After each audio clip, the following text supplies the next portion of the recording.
Welcome back to the channel. In today's video, I'm going to be talking about the best men's fragrances from these popular brands. This is part 2 of the series. In the first part, I talked about the worst men's fragrances from these same brands. So if you want to check that out, that will be linked in the description below. With that being said, let's get started with Jean Paul Gaultier. In the first part, I discussed how my least favorite was the original Le Male, but my favorite by far, this isn't really a debate, is Le Male Le Parfum, followed closely by Jean Paul Gaultier Ultra Male. Why is Le Male Le Parfum my favorite? Well, it's sweet, it's spicy, but it's a little bit more classy and sophisticated than all of the other Jean Paul Gaultiers from that iris note, which gives it kind of that powdery matureness from it. I also find it's not quite as sickly sweet as something like Le Male Elixir or Le Beau Le Parfum, which can be quite headache inducing for me. I do really enjoy wearing them, but I often get sick wearing them because they are just so sickly sweet. This one tones down the sweetness a bit. However, one downside to this one here, which for some people it might actually be a positive, is that the projection is not quite as loud. It still lasts a really long time, about 10 to 12 hours. However, projection is more mild to moderate rather than just super nuclear strong like Le Male Elixir. Jean Paul Gaultier Ultra Male as well is just an awesome fragrance that I actually think is kind of underrated at the moment because of the introduction and the emergence of the hype of Afnan's 9pm, which is a fantastic dupe of this. I've got it, don't get me wrong, it's great, but nothing really comes close to the actual Ultra Male. It's more rich, it's more dense, not to mention it lasts longer and projects better than Afnan 9pm. You get the vanilla, the lavender, the pear. It doesn't really smell like pear, you just get a really nice fruity fragrance. This one is less refined, but I still love it. I think it does work the best for kind of going out, trying to get attention and compliments. I recommend checking out Le Male Parfum and Ultra Male from Jean Paul Gaultier. The next fragrance brand we're talking about is MFK or Mason Francis Kurkdjian. I'm not sure how to pronounce it. I discussed how I really didn't like Baccarat Rouge 540 due to my bias of my ex-girlfriend wearing it as her signature scent. But we're on to the best fragrances in this part. My favorite fragrance of all time is actually from this brand, and that is MFK's Grand Soir. It's just amber and vanilla done to perfection. To me, it just smells like wealth, like kind of rich, old wealthy man in the 1900s with like a suit walking around like the streets of London. That's my very specific imagery whenever I think of this fragrance. That was really specific, but that's exactly what I envision when I wear it. It's amazing. And another 10 out of 10 is Oud Satin Mood, which I only got yesterday, but it has quickly jumped into my top 3 or maybe top 5 favorite fragrances of all time. It's pretty rare that I spray a fragrance on now after trying so many and I'm just absolutely blown away. But this one really blew me away. Exceeded all expectations I had. Not to mention this is even stronger than Grand Soir. I get close to 15 hours longevity, and then projection is just out of this world. It's almost too strong. These two fragrances are definitely not blind buy safe, and they are extremely expensive. But honestly, these are two that I would say 100% are worth the money. If you live in Australia, this one I believe is $370, and then this one's closer to $300. But in my opinion, man, they are just so worth it. Definitely don't blind buy them. Sample them first. But these are my babies. 10 out of 10 for both of them. Next, we have the House of Christian Dior. Obviously, an extremely popular designer fragrance house. Probably the most popular, honestly. In the last part, I discussed how I wasn't a big fan of Sauvage Parfum or Sauvage Elixir. But Dior Sauvage EDP is actually my favorite. I don't find it a better fragrance than something like Dior Homme Intense or Dior Homme Parfum, but it is way more wearable and it's something that I just reach for significantly more.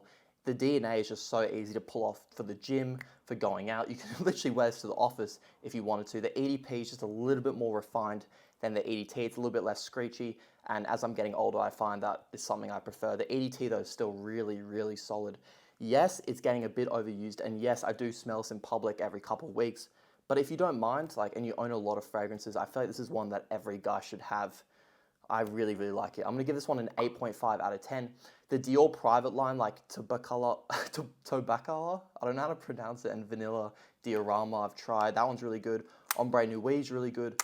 I'm just going to keep it to their designer line. I would consider those more niche, to be honest with you. But those fragrances are fantastic as well, and I highly recommend checking them out, especially if your budget permits it. But Dior Sauvage EDP is my favorite from Dior at the moment. From the house of Parfums de Marly, arguably the biggest niche fragrance house at the moment, it's got to be Ojan. This is actually my second favorite fragrance of all time. So all the big hitters in this video. This is a cinnamon gourmand apple pie fragrance. Some people say it lacks wearability, and they I've seen a lot of comments on Fragrantica saying, I can only picture myself wearing this on Christmas Day, and I just don't really, I completely disagree. I've worn this in higher heat. It's not super versatile, but I just think it smells so damn good that I would just wear this whenever. It's probably the most addictive scent in my collection.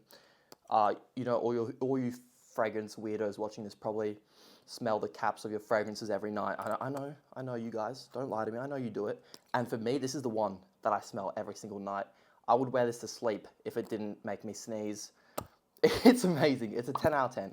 Ojan, Carlisle as well is a 9.5 out of 10 for me. I also have that one. And it used to actually be my favorite PDM, but I just wish it was a touch sweeter. I wish it was a touch sweeter. It's a little bit too mature for me, a little bit too masculine. This one kind of fits my personality better. I love Ojan. It's an easy 10. On top of that, this performs exceptionally well on my skin. I can't speak for the new bottle design. Apparently, it may have been reformulated. It's got the silver top. It's unfortunate they did that though, because look how beautiful this bottle is. If you can get your hands on this one, I do recommend it. I think it looks better. But I can't speak on the performance of the new bottles, but this one on me is almost beast mode. It's 10 hours longevity with very strong projection, which we love.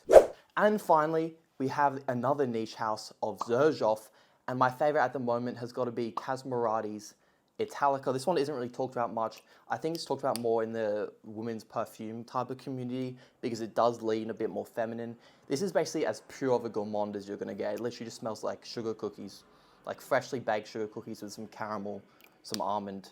I think it's amazing. It does definitely, I would say it leans 70% feminine, and it is also very overwhelming. Like more than 3 sprays, you'll feel like you're literally dying. But this one is just so addictive as well. But I do find myself reaching for Naxos more by Xerjoff, which is, I'll grab it here, which is right here. This one is a close second for me. I can see why this is their best-selling fragrance. It's beautiful honey, tobacco, lavender.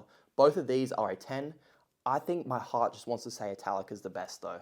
But if you're gonna, don't blind buy one. But if you're gonna blind buy one, don't blind buy this. Blind buy Naxos instead, please.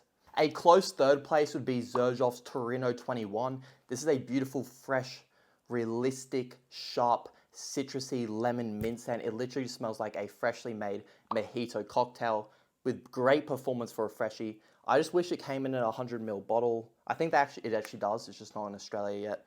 I've used this entire thing. I don't know if you can see, which shows how much I love it. It's a fantastic fragrance as well. So I recommend checking out Torino 21, Italica, and Naxos. All 10 out of 10s, honestly. That is all the fragrance brands covered in part 1, wrapped up here in part 2. So we talked about the best today, but again, if you want to hear about the worst from those brands, check the link in the description below, which will take you straight to part 1. Let me know if you agree or disagree with this list. Don't be offended if the fragrance you have from the brand isn't in what I consider the best. It's all personal experience. I'm just sharing my opinion on these fragrances. But yeah, like, subscribe. Let me know in the comments what you thought of the video, and if you have any future video ideas, also let me know in the comments, and have a good rest of your day.